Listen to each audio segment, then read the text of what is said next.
কার্তিক পূর্ণিমা অত্যন্ত গুরুত্বপূর্ণ, অত্যন্ত শুভ একটা দিন। এই দিন স্বয়ং দেবতারা দীপাবলি পালন করেন।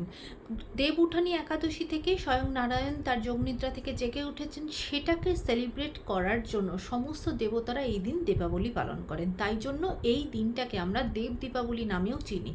এই দিনটাই কিন্তু রাস পূর্ণিমা, আবার এই দিনকে স্বয়ং কার্তিক ঠাকুরের জন্মের সাথে আমরা এই দিনটাকে রিলেট করি, যিনি কিনা সমস্ত দেবতাদের সেনাপতি, তার সাথে শিব পার্বতীর প্রথম সন্তান। তার সাথে সাথে এই দিন মহাদেব ত্রিপুরাসুরকে বধ করে স্বয়ং ত্রিপুরারি হন। তার মানে এই দিনটার গুরুত্ব কতটা, কারণ এত কিছু ইভেন্ট একটা দিনের সাথে রিলেট করছে। তাই এই দিনটাতে আমরা ছোট ছোট কিছু কাজ করতে পারি, যেটা আমাদের জন্য খুব পজিটিভ ইম্প্যাক্ট নিয়ে আসবে আমাদের লাইফে। এবার এই দিন স্নান করা আর দান করা, এই দুটোর মাহাত্ম্য প্রচণ্ড বেশি। এই দিন আমরা যদি ব্রহ্ম মুহূর্তে উঠে সকাল 3টে থেকে 5টার মধ্যে যে টাইমটা গঙ্গা স্নান করতে পারেন, সেটা তো দারুণ ভালো হবে। বা সারাদিনের মধ্যে যে কোনো সময়তে এটা করতে পারেন। গঙ্গা স্নান যারা যারা এই দিন করতে পারবেন তারা অবশ্যই চেষ্টা করবেন সেটা করার।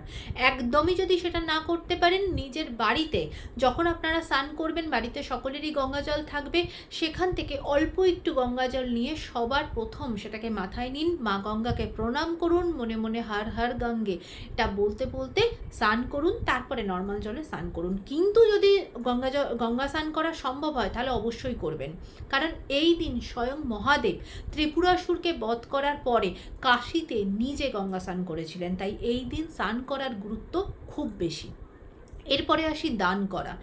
এই দিন আপনি আপনার সামর্থ্য মতো কোনো মানুষজনকে হেল্প করা, সেটা যে কোনোভাবে, সেটা আনাজপত্র দিয়ে হতে পারে, সেটা কোনো খাবার জিনিস দিয়ে হতে পারে, মানুষকে খাওয়ানো দিয়ে হতে পারে, কোনো দুধের প্রোডাক্ট, যা কিছু আপনার পক্ষে সুবিধা, যেটা আপনি করতে পারবেন সেইভাবে আপনি মানুষকে হেল্প করবেন।